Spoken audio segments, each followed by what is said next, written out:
punto de vista, me vuelvo necio y si no dejo que eso influya en mi sentido de gratitud.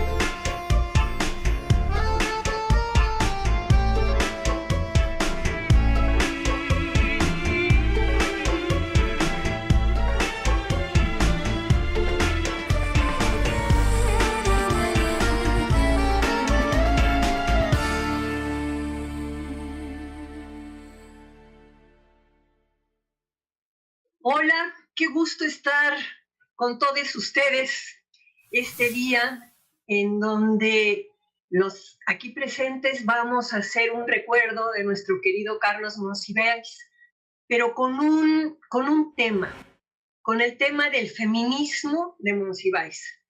¿Era Monsiváis este intelectual público, este político radical feminista? Pues aquí, el día de hoy, tenemos a la doctora Gabriela Cano, a la doctora Hortensia Moreno, a la doctora Sofía Falomir y al doctor Martín González, que nos van a dar sus opiniones, y aparte yo meteré mi cuchara y daré la mía. Pero me gustaría que empezáramos contigo, Gabriela, historiadora, profesora investigadora en el Colegio de México. ¿Te parece que Carlos fue un intelectual feminista?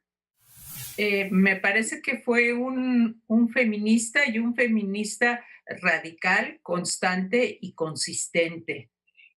Sus crónicas sobre el feminismo cuentan la historia del feminismo casi desde que él se incorporó a la política, cuando era muy joven, que se unió al movimiento enriquista y había sufragistas a las que él conoció en esa época. Y ya en los momentos posteriores al movimiento de 68, cuando vino el auge de la segunda ola, Carlos estuvo muy atento, estuvo presente, escribiendo, comentando y, lo más importante, reinterpretando, creando un conocimiento sobre el feminismo, creando opinión sobre hacia dónde iba el feminismo.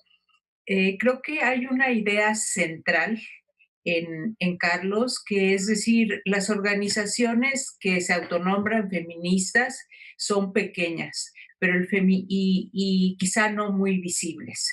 Están desgastadas, tienen conflictos internos, pero la fuerza cultural del feminismo se deja sentir en la sociedad. Esa fuerza cultural de crítica al sexismo. Hay que recordar que Carlos escribió sobre el sexismo en la cultura, específicamente en la literatura, muy tempranamente, a principios de los 70. Esta era una palabra novedosa que los periódicos se negaban a escribir. Releía yo, porque no tenía yo edad para recordarlo, que el Universal, por ejemplo, se negaba a usar la palabra sexismo porque decían que era una palabra, un anglicismo que no convenía repetir. Carlos la usó muy pronto y al mismo tiempo sí relacionó su compromiso con las causas del feminismo o de los feminismos, como diríamos ahora, con las causas de la diversidad sexual. Yo sé que es otro tema, pero en sus ensayos, en sus pensamientos, en su opinión política, estos temas están ligados como una crítica al autoritarismo patriarcal, a la discriminación laboral, incluso un análisis que no considera el valor económico y el valor social del trabajo doméstico, que ahora lo llamaríamos trabajo de cuidados. Hay una frase hecha que creo que es tuya, Marta, eso de que es misógino feminista.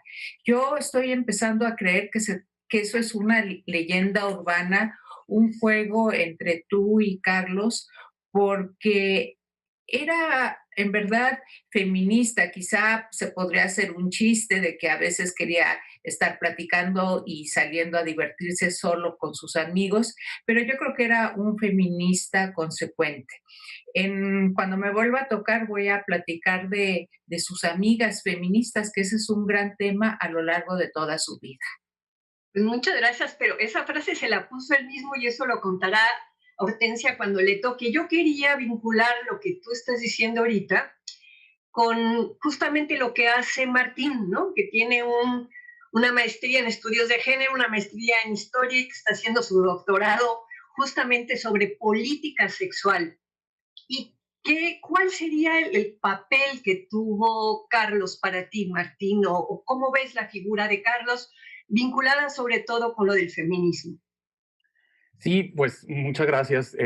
Yo justo estoy trabajando desde hace un par de años en una investigación sobre la revolución sexual en México. Y pues sí, esta revolución sexual que va, digamos, como de un periodo de los 60 hasta incluso principios de los 80, uno de sus elementos primordiales, es decir, no podríamos contar la historia de la revolución sexual en México sin hablar del feminismo de la segunda ola o de lo que llamamos el movimiento de liberación de las mujeres. Y Monsiváis también fue un personaje clave en esta revolución sexual, entre otras cosas porque apoyó al movimiento de liberación de las mujeres, difundiendo muchos de sus postulados, con una influencia en el mundo de la cultura en México que ya desde muy joven tenía. Yo creo que el pensamiento feminista de la segunda ola, cuando, digamos, apareció la militancia feminista de segunda ola en los 70 en México, vino como a informar y contribuir a muchas preocupaciones que Monsiváis ya tenía desde muy joven, y que se entrecruzaban unas con otras, y el feminismo vino a darle como un mayor sentido, digamos, a esas preocupaciones que él tenía, y le vino a informar sobre ellas. Y a mí me gustaría señalar al menos tres que me parecen particularmente importantes, que se notan en los textos de crítica cultural del joven Monsiváis. En primer lugar, hay una evidente preocupación, yo creo, de que él tiene desde muy joven por la censura moral de los productos culturales en México. Era un tema que le incomodaba, que le molestaba. En segundo lugar, él creo que estaba muy interesado en señalar y destacar la importancia que estaban teniendo los movimientos sociales en México y el activismo de la sociedad civil, la emergencia de la sociedad civil organizada como un actor político importante. Y en un tercer lugar, pues yo diría que también estaba interesado. Carlos Monsiváis era un hombre de izquierda desde joven, y una de sus principales preocupaciones también era la ampliación de los proyectos democráticos de la izquierda, que ya no se restringieran al marxismo tradicional, y en ese sentido incluyeran otros actores, además de los trabajadores, y en ese sentido incluyeran a las reivindicaciones de las feministas, a las reivindicaciones de los movimientos de liberación homosexual que aparecieron en la segunda mitad de los 70.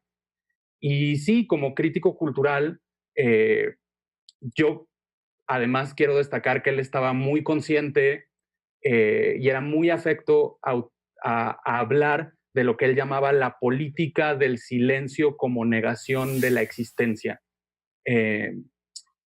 Y por eso particularmente creo que le molestaban las representaciones anquilosadas de la sociedad mexicana en la cultura, con una centralidad muy concreta en la familia y con el horizonte de los personajes femeninos muy limitado. Y era algo que él veía muy claramente en el cine, es decir, la representación de las mujeres en el cine. Él criticó que se restringiera, digamos, al de las mujeres como vírgenes, madres o prostitutas, que eran todas en realidad siempre reflejos de las preocupaciones masculinas sobre la sexualidad, y no, digamos, reflejos de personajes como sujetos en sí mismos, ¿no?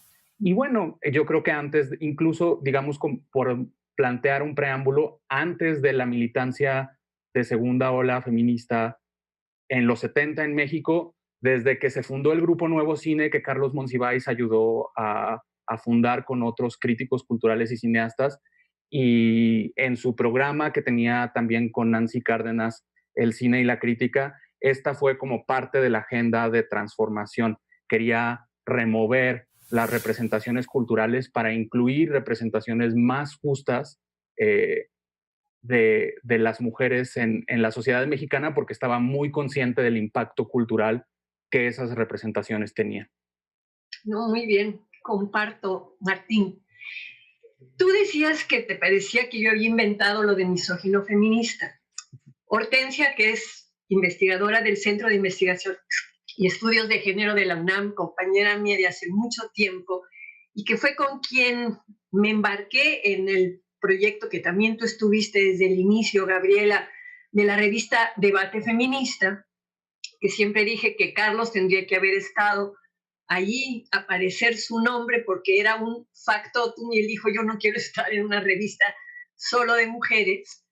A mí me gustaría que Hortensia nos contara lo que significó para ella, pues ese encuentro con Monsiváis en la revista, porque ella como escritora lo conocía y lo leía desde antes. ¿Nos dices, Hortensia? Claro que sí, Marta. Yo creo que la presencia del Monsi, así le decíamos, o sea, no le decía, a Marta creo que le dice Carlos, pero dentro de la revista le decíamos Monsi, fue creo que decisiva para la revista. También creo que la revista pues tuvo muchos momentos, es decir, los primeros 25 años de debate feminista estuvieron determinados por pues, mucho tiempo y muchas cosas que ocurrieron tanto en el movimiento feminista como en nuestras vidas. Y bueno, una fue que cuando nos juntamos la primera vez decidimos hacer un comité editorial exclusivamente de mujeres, digamos que allí éramos separatistas, aunque ahora ya tuviéramos alguna distancia con la posición separatista, y a lo largo de esos 25 años hubo muchas discusiones en el comité editorial y nunca aceptamos como en consenso que hubiese hombres en el comité editorial, cuando mucho dejábamos que entraran algunos así como ayudantes. Pero bueno, pero la presencia de Monsiváis siempre fue importantísima. Yo creo que Monsi sí era feminista y también misógino, es decir, lo que yo no veo es por qué es contradictorio decir que alguien es feminista y misógino. Creo que tenía, pues sí, una distancia respecto de cómo se construye la feminidad y eso pues es, sí, una forma crítica de ver cómo son las mujeres, pero al mismo tiempo a mí me sorprendió mucho ahora que he estado revisando textos sobre la lectura de Simone de Beauvoir. En México, Monsiváis la leyó antes que mucha gente, o sea, él la leyó a partir de su contacto con Rosario Castellanos, desde la Facultad de Filosofía y Letras, y incluso lo que él escribe acerca de esa lectura es que la tuvo que hacer varias veces porque en la primera no encontró todo lo que después conversó con Rosario Castellanos. Entonces yo creo que hay no solamente pues, un posicionamiento político, sino una formación intelectual, un trabajo realmente de producción de feminismo, ¿no? No es un feminismo salvaje, no es un feminismo espontáneo, es un feminismo pensado, realmente muy, muy estudiado. Monsiváis era un erudito, Monsiváis era un lector voraz y leía sobre todo los temas que le apasionaban. Eso también es una parte muy rescatable del personaje como personaje cultural en México. Es decir, Monsiváis nunca estuvo atado a la academia, en el sentido que estamos de pronto las investigadoras atadas a la academia. Monsiváis era un pensador libre que estaba estudiando exactamente lo que le interesaba.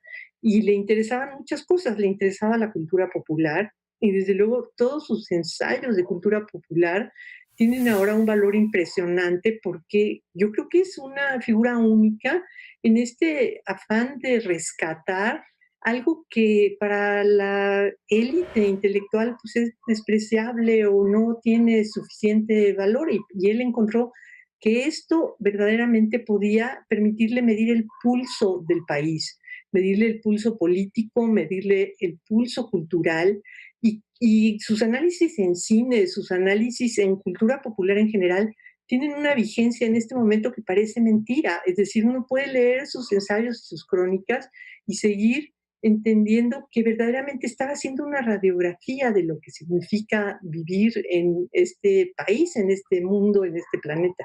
En fin, mi contacto con Monsi en la revista pues fue siempre obviamente mediado por Marta Lamas, y Marta Lamas era la que todo el tiempo estaba insistiendo en que él nos mandara ensayos. Monsiváis escribía a lo bestia, o sea, escribía todo el tiempo, estaba publicando en todas las revistas importantes de este país, y de pronto, cuando teníamos un número en que considerábamos que era importantísima que estuviera la pluma de él participando, pues Marta empezaba a darle guerra y a hablarle todos los días y a decirle, a ver, entrega tu artículo sobre esto, quién sabe qué. Y él siempre entregaba tarde, porque estaba escribiendo todo el tiempo, pero pues te estaba escribiendo demasiadas cosas. Y entonces mi sensación siempre era así de tensión, de que ya tenemos que mandar las pruebas a la imprenta y todavía no hemos revisado nada, y yo era como muy quisquillosa y quería leer todo antes de que pasara a pruebas, en fin. Entonces, lo interesante es que Monsi era muy consentido. Realmente le dábamos unas libertades que no le dábamos a ninguna otra colaboradora o colaborador. O sea, si llegaba su escrito un día antes, pues se retrasaba tantito la revista, o si llegaba un día después de la fecha límite, de todas formas, entendíamos la importancia de incluirlo, y yo creo que esto también le da pues un estilo a la revista que no podría ser sin la colaboración de Monsiváis. Yo creo que allí pues, demuestra eso, que es realmente tiene un feminismo muy claro para mí, y bueno, al mismo tiempo yo, yo reivindicaría su misoginia.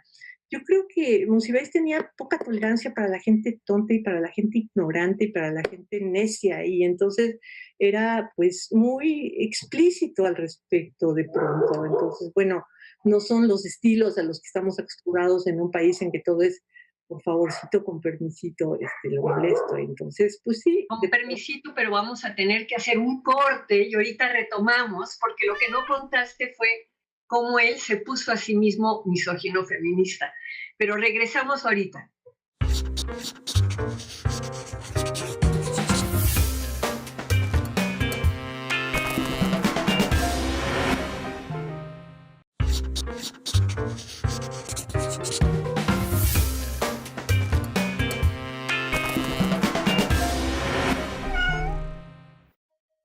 Nos habíamos quedado al final de intervención, Hortensia. Cuéntanos nada más cómo surgió esto de misógino feminista. Al final de la revista teníamos una sección que se llamaba Colaboradores, y allí cada persona que escribía en el volumen tenía que mandarnos su definición, y Monsiváis lo que puso fue misógino feminista, y entonces así se autodefinió. Yo creo que es una forma súper legítima de autodefinirse. Claro, y no es una leyenda urbana, Gabriela. Bueno, Sofía, me encantaría. Sofía estudió letras, tiene una maestría en filosofía y es una chica joven. ¿Cómo ven ahora, digo, no todas, pero las que leen, cómo leen a Monsiváis hoy las jóvenes de 30 y algo años? Pues, bueno, para comenzar, muchas gracias por la invitación. Y retomando un poco esto del misógino feminista, a mí me encanta, bueno, aclaro que yo trabajo temas que tienen que ver con el sentido del humor. Entonces la idea a mí me pareció, yo no conocía hasta ahorita que leí justo el prólogo que hace Marta para el libro Misógino Feminista, que recopila las columnas, bueno, los artículos, y en términos de chiste, me parece un chiste no solamente brillante, sino además vanguardista.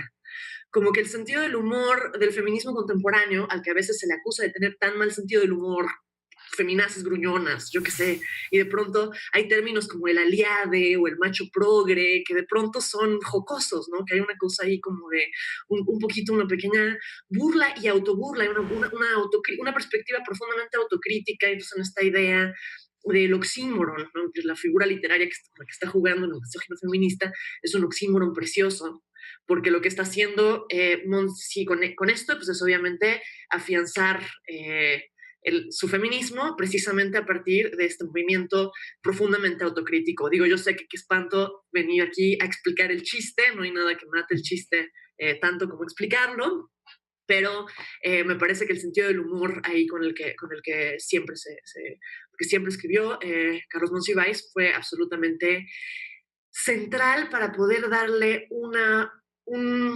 pluma, una cierta agudeza específica y una cierta crítica casi cáustica a su pluma que no hubiera podido alcanzar de otro modo, que de pronto la crítica seria, y no estoy diciendo que no haya sido absolutamente crítico de ciertos, y bueno, su participación política, como han mencionado ya, era mordaz, pero de pronto el humor lo que permite es situarse en el centro, ¿no? Me refiero yo ahorita al título que él da al libro que escribe sobre Salvador Novo, ¿no? Lo marginal en el centro. Entonces, ¿cómo poder colocar una perspectiva que en principio sería marginal, que podría tener que ver con las disidencias sexuales, con su homosexualidad, con su modo de involucrarse en el movimiento feminista, con pues lo mucho que él estaba investido e interesado en todos estos temas, incluso, o sea, pasando también por el STLN, etcétera, todas las cosas en las que estuvo involucrado. Y me parece muy importante esta idea, o interesante, pues una óptica interesante, pensar cómo es que el sentido del humor le permite colocar estas perspectivas que en principio serían marginales y colocarlas al centro de la discusión pública, porque como ya se mencionó, su producción era prolifiquísima, era verdaderamente copiosa, que además me parece que ahorita le da a su obra un carácter particularmente vivo y móvil a la fecha, en el sentido en el que por estar hablando de crónica, por estar hablando de ensayo, lo que nos permite es que es una obra que no está sellada y cimentada en una serie de textos canónicos. Claro que están los textos recopilados y publicados en vida, pero la cantidad, la producción literaria es tal que estos textos pueden acomodarse, reimprimirse, según líneas temáticas que están todavía por ser exploradas y según interrogantes que no necesariamente están hechos desde los trabajos mismos. Entonces es como si están... el propio modo en el que la obra se afianza en tanto inconclusa le da esta capacidad de tener una voz crítica, no solamente en el momento en el que las cosas fueron escritas, sino para resolver problemáticas, pues esto que me parecen vanguardistas, que me parecen adelantadas para su época. Digo, adelantadas en qué términos, ¿no? Hablando de qué tipo de progresos y tal, habría que cuestionar eso para comenzar. Pero nada, me ha gustado mucho esta revisión de la obra de Monsi. Si me permiten. Perdón, qué pena. También aquí, amante de las mascotas, nada más porque la plática es de Carlos Monsiváis, me permito la pequeña interrupción. Pero en fin, pierdo el hilo, simplemente a decir que el sentido del humor me parece una herramienta y una estrategia fundamental para poder poner precisamente la marginalidad en el centro de la discusión de la vida pública. Gracias, Sofía. Gabriela, tú querías regresar, ¿verdad? A ver. Yo quiero regresar a Misógino Feminista, y si algo me permitió tener unas conversaciones muy divertidas con Carlos es que me gustaba contradecirlo, y a él también le gustaba que lo contradijera porque era muy antisolemne, estaba en contra de las verdades hechas, decía que todo era provisorio. Provisorio es una de sus palabras, de las palabras que aparecen mucho en su texto. Entonces, aunque él se haya autodefinido a sí mismo misógino feminista, yo me permito sin ningún respeto, contradecir a Carlos y contradecir a mis amigas feministas. ¿Cómo iba a ser un misógino feminista cuando elaboró y nos ayudó a pensar? No solo era un aliado, era un pensador del feminismo. Eso en cuanto a autor. En cuanto a político y productor cultural, pienso en sus amigas. O sea, Rosario Castellanos y Carlos tuvieron una amistad en torno al radio, donde hicieron un programa de crítica literaria.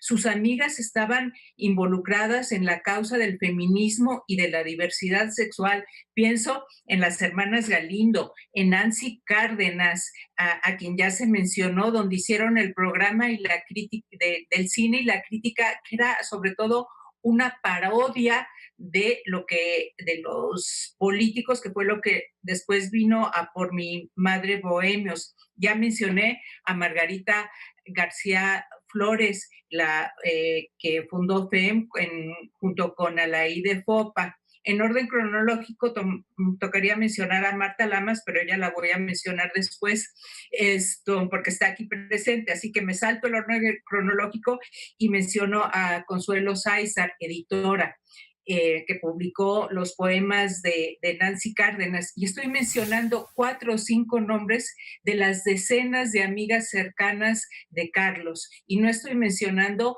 a las amigas que tenía en la farándula, actrices, me estoy reduciendo solo a las que estaban involucradas en el feminismo y la diversidad sexual en la producción por medio del radio, por medio de ediciones, por medio de revistas, en todos los comités editoriales. Uno de mis textos favoritos, que es el himno a las feministas, alabemos ahora a las mujeres disidentes que solo quisieron darle a su género las premisas de libre albedrío y el ejercicio de la voluntad racional. Ese texto, Carlos Monsiváis lo escribió porque Marta Lamas se lo pidió y porque Marta Lamas le torció el brazo para que asistiera a un congreso feminista en 1994. Es un texto único, y no hablo aquí de Hortensia Moreno, lo decía hace un momento, como Marta Lamas tenía que estar hablándole por teléfono todas las mañanas. Ya hiciste el texto, ya está lo de debate feminista, porque Carlos sí, era un hombre tímido, un hombre de libros, un hombre de cine, de video, pero también era un hombre que le gustaba mucho estar hablando con la gente, preguntar qué haces, en qué estás pensando, qué lees, y tenía muchísimas conversaciones telefónicas, aparte de escribir. No sé cómo le daba tiempo de hablar por teléfono con todas sus amigas que aquí estoy mencionando, y por eso estaba tan informado. Entonces sí, me permito contradecirlos, Carlos no era un misógino feminista. Bueno, yo digo que sí era un poquito misógino, y entre las amigas te faltó mencionar a Elena Poniatowska, que además claro. Su súper gran amiga desde la época en que él se fue a Inglaterra, y con quien escribieron unas cartas espectaculares que yo espero que algún día Elena publique, porque tiene guardadas las de Carlos. Carlos debe de haber tirado las de Elena también.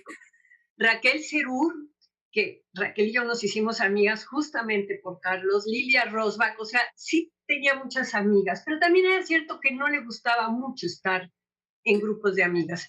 Sí era muy feminista. Yo tengo, así como lo obligué a ir al Congreso Nacional Feminista en marzo de 1994, yo le pedía que me acompañara en mis causas perdidas, con las trabajadoras sexuales. Él consiguió cita con el delegado de la Cuauhtémoc, ¿verdad?, que no las recibía y no las recibía y no las recibía, y el día que Monsiváis le habló, ese mismo día le dieron cita, y nunca se imaginó que atrás de Monsiváis iba yo y 8 trabajadoras sexuales, ¿no? Las cosas en donde estuvo Carlos políticamente del feminismo son muchísimas. Fue el orador en la Asociación Política Nacional de Diversa, que fundó Patricia Mercado. Estuvo en el partido México Posible, que además él le puso el nombre de México Posible al partido, porque un partido que iba a ser defensa de los animales, y su discurso fue justamente la defensa de los animales. Iba a todas, y lo jalábamos a todas, ¿no? Cuando hicimos gire para la despenalización del aborto, sabíamos que nadie nos iba a pelar, pero si decíamos que en la conferencia de prensa iba a estar Monsiváis, llegaba la prensa a preguntarle de otras cosas, a lo mejor no de gire, pues. Entonces, Carlos sí fue un activista impresionante con nosotros, ¿no? Esta parte que decía Martín, ¿no? Es decir, estuvo desde antes de la segunda ola, acompañó a la segunda ola, llegó hasta los 90, estuvo en debate feminista, y bueno, llegó hasta hace 10 años que se nos fue, ¿no? ¿Te gustaría ampliar algo, Martín, Hortensia, Sofía? Hagan un gesto con su mano. A ver, Martín. Sí, a mí justo, pues hay muchas cosas que me llaman la atención y que resuenan mucho con el interés que yo tengo por la figura de Carlos Monsiváis y su relación con el feminismo. Sofía hablaba sobre su estilo, sobre, digamos, la pluma tan particular que tenía, y creo que pues eso es algo que es muy interesante estudiar. Él tenía una especie como de prosa poética, en la que, no sé, de pronto reiteraba una y otra vez definiciones, y así como que regaló definiciones que glosaban el pensamiento y las teorías de las feministas, y nos daba definiciones variadas, porque además las repetía el mismo sustantivo y otro predicado y otro predicado y otro predicado de sexismo, moralismo, machismo, misoginia, etcétera, ¿no?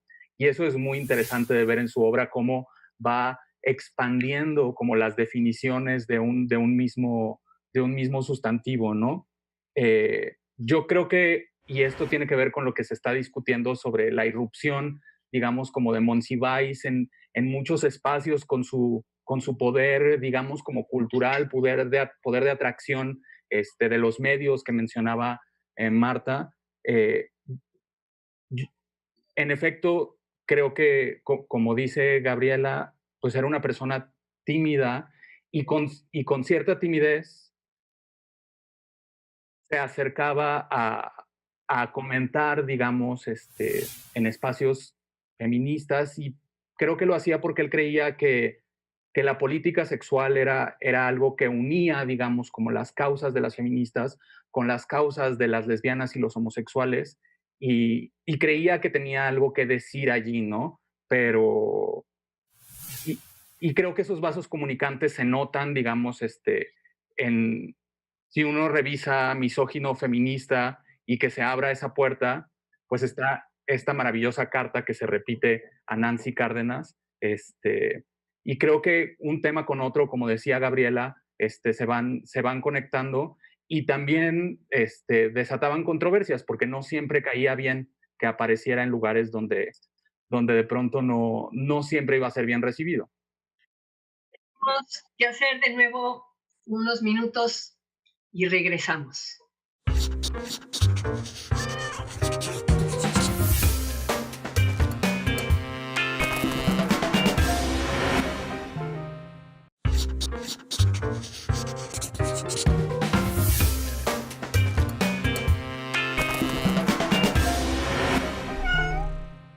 Bueno, esto es en honor a Carlos, evidentemente, pero yo quería leerles. Gabriel había dicho cómo a principios de los años 70 Carlos había logrado instalar definiciones tan importantes.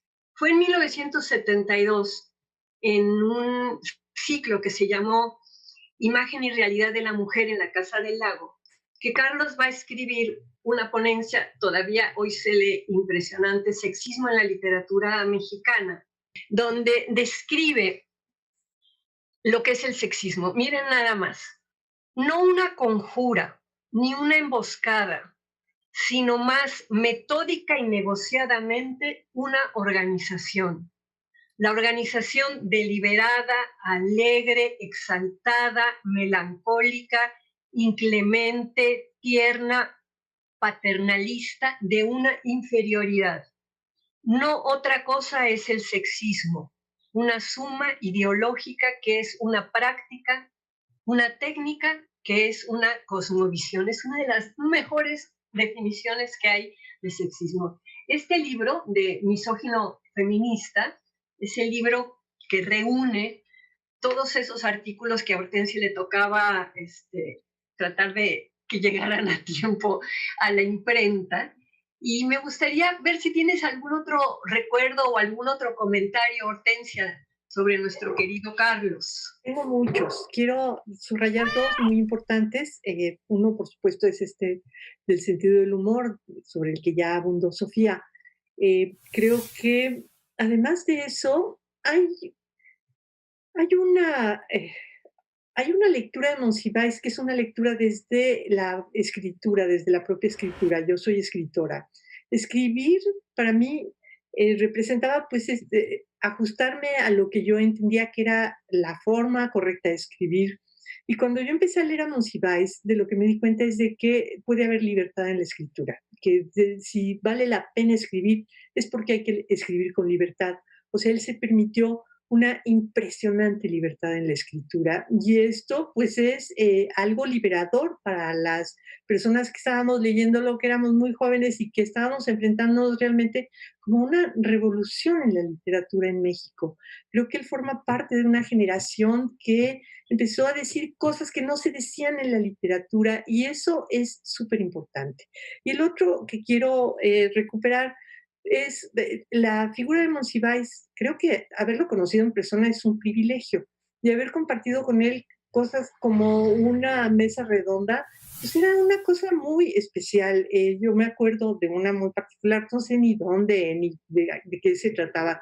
De lo que me acuerdo es de que mientras estábamos nosotros leyendo nuestro rollo y tirando las ideas que habíamos podido juntar, él estaba escribiendo su ponencia en ese momento. Y entonces a mí me llamaba mucho la atención, es decir, las sensaciones, Monsiváis rompía todas las reglas y lo hacía muy bien, es decir, rompía las reglas porque no se ajustaban las reglas a una forma de ser en libertad. Creo que esto es una de las cosas que para mí es una enseñanza en lo personal y que me ha verdaderamente abierto el mundo. No conozco a ningún otro personaje que tuviese tanta libertad en muchas cosas. Digo, lo podemos atribuir al hecho de que pues él no era católico, ¿no? Por ejemplo. Entonces él tenía una mirada crítica que le permitía ver detalles dentro de la organización de la vida social que los demás no veíamos y entonces era muy subversivo y creo que esa subversión permanece en sus textos, es decir, leerlo verdaderamente nos abre un espacio de libertad y eso es lo que para mí, es lo que significa de manera más importante Monsiváis. Gracias, Hortensia. Sofía, ¿y tú que trabajas justamente el humor, la escritura, los escritores mexicanos, cómo ves, cómo ubicas a Carlos? Me encanta escuchar esto que dice Hortensia ahorita porque estoy completamente de acuerdo y a partir de lo que está diciendo me remite un poco a pensar, y no estoy hablando ahorita de escritores latinoamericanos, ni siquiera ni mexicanos, estoy pensando más bien en este concepto que usa Deleuze cuando habla de la literatura menor, es decir, de esta perspectiva que permite correr a contrapelo del canon, del tradicionalismo, del nacionalismo, de la literatura oficial, y de pronto esta idea de pensarlo protestante, bueno, culturalmente protestante en una sociedad católica, me recuerda un poco al ejemplo que usa Deleuze, que es, no sé, quizás uno de los ejemplos que usa Deleuze, Beckett siendo justo un protestante en Irlanda católica, ¿no? Un angloparlante que escribe, que vive en Francia y escribe en francés, es decir, como es el perro otra vez, perdón, como estas diferentes perspectivas, claro, la homosexualidad en una sociedad absolutamente heteronormada y pautada por estos cánones tan estrictos, y precisamente pensar en cómo esta posición menor, entre comillas, digo menor como cumplido. Marginal. Marginal, tal cual, lo marginal en el centro, literatura menor hablándolo con Deleuze, y esto le puede permitir tener esta perspectiva tan incisiva que permite también dislocar de una manera muy jocosa y con mucha precisión estos estereotipos que de otro modo pensamos que son arraigados y que naturalizamos y que pensamos, claro, así es la vida, ¿no? Tal cual es. Entonces, por ejemplo, sus comentarios culturales sobre la cultura popular, ahorita me encontraba 2 o 3 comentarios muy simpáticos, por ejemplo, cuando discute a Jorge Negrete en alguna película diciendo que somos o no somos, ¿no? a una amada, y claro, y Monsi lo que dice es que es shakespeariano, ¿no? Somos o no somos, es to be or not to be, pero versión ranchera, lo cual lo hace todavía más shakespeariano.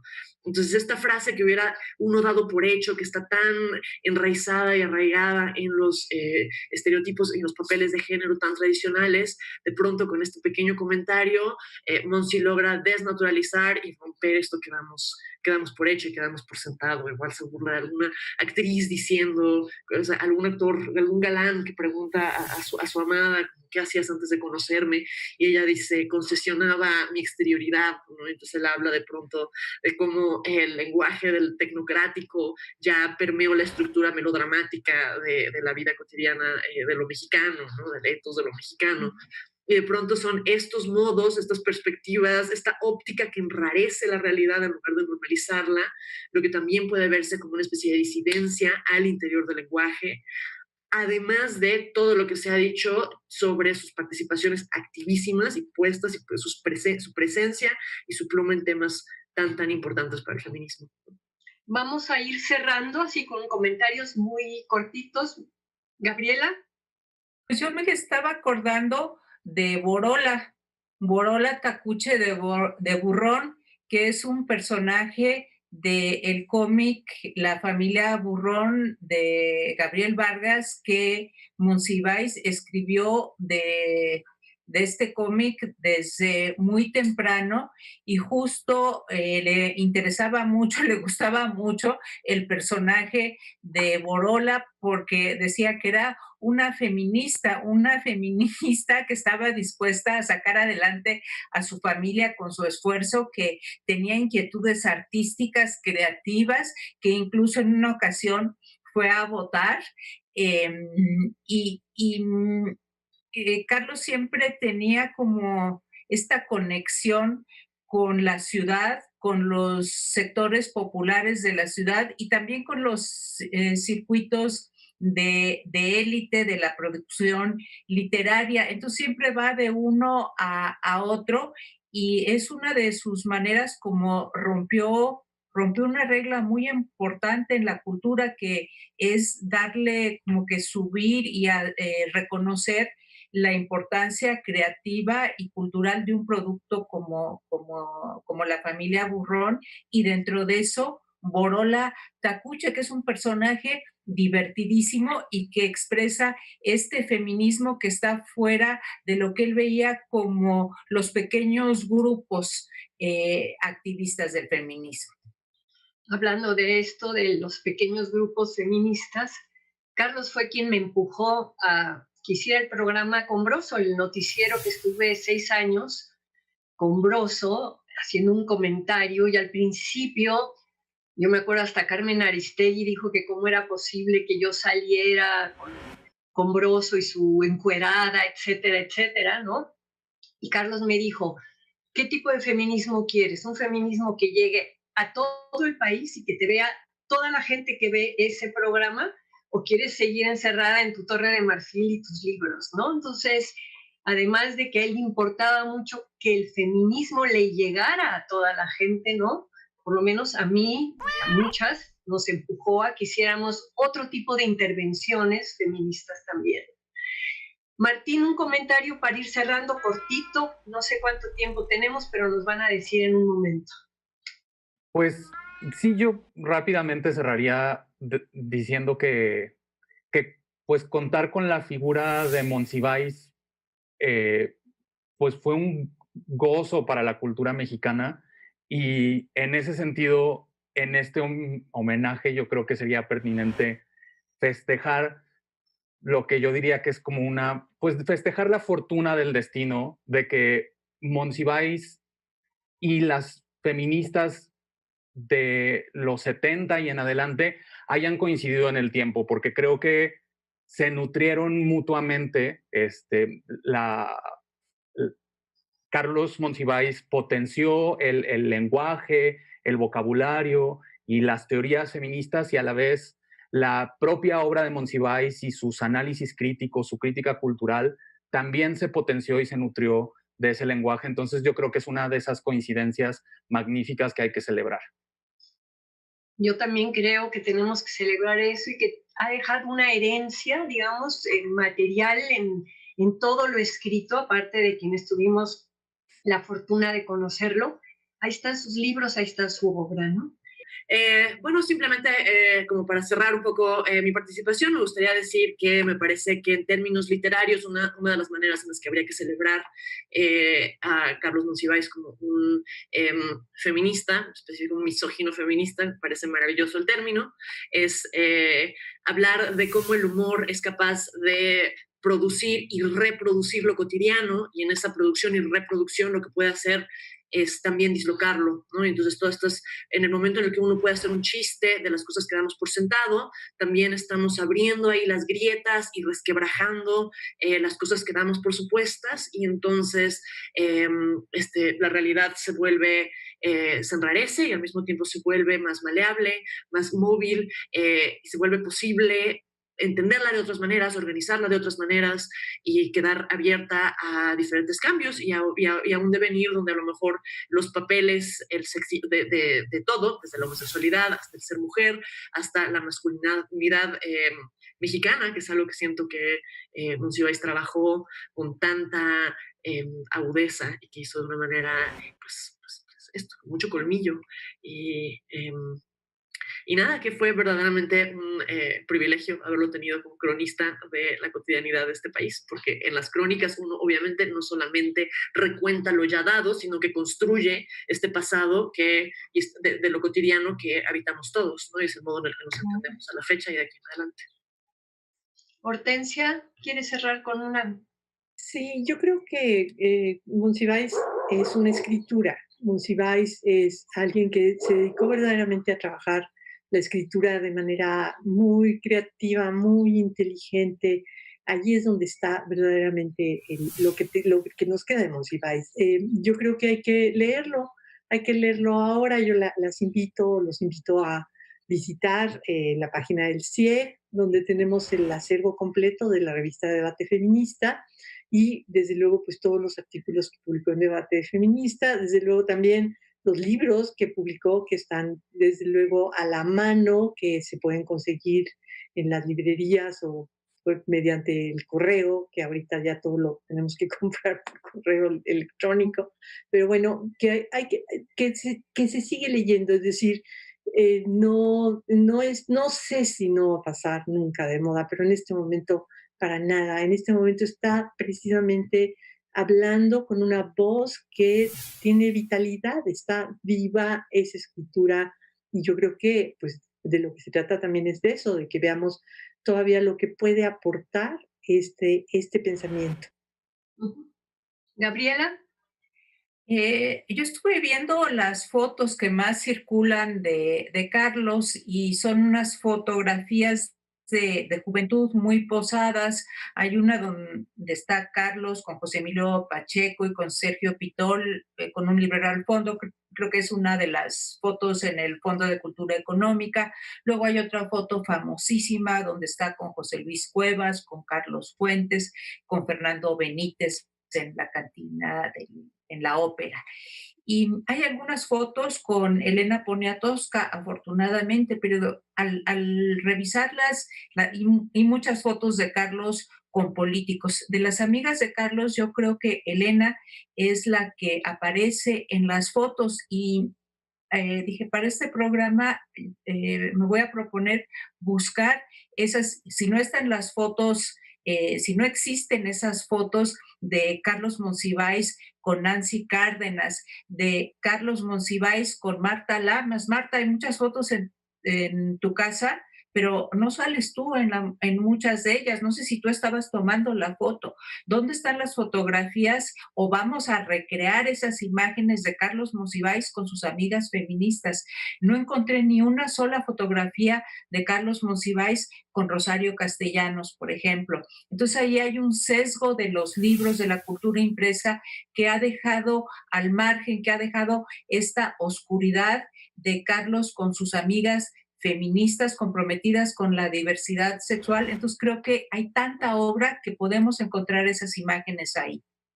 Muy bien, tu vocación de historiadora cierra muy bien. Y de lo que hay muchos son fotos de Carlos con sus gatos, porque no van a poder hacer ustedes un programa con los gatos de Monsiváis, pero sí hay que recordar que para él los gatos, y no solo los gatos, los animales eran también una prioridad política, y que él decidió en los últimos años de su vida que esa iba a ser la causa por la cual iba a luchar. Y creo que con esto llegamos al fin de este programa, y como dijo Hortensia, hay que leerlo, y como dice Gabriela, busquemos las fotografías que den cuenta de este maravilloso feminista que fue Carlos Monsiváis.